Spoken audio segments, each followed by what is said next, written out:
Assalamualaikum warahmatullahi wabarakatuh. Hipotesa dengan saya Widya. Jadi kali ini Hipotesa akan berbagi kepada teman-teman semuanya cara menambahkan efek suara transisi pada PowerPoint. Nah, ini sebelumnya saya sudah menyiapkan presentasinya.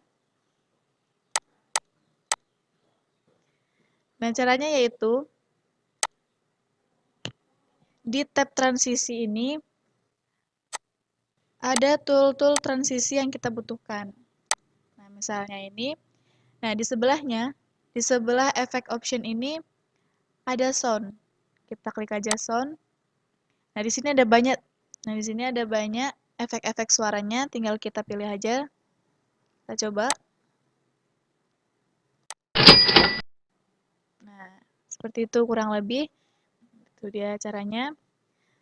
Semoga bermanfaat untuk teman-teman semuanya. Sekian dari saya. Wassalamualaikum warahmatullahi wabarakatuh.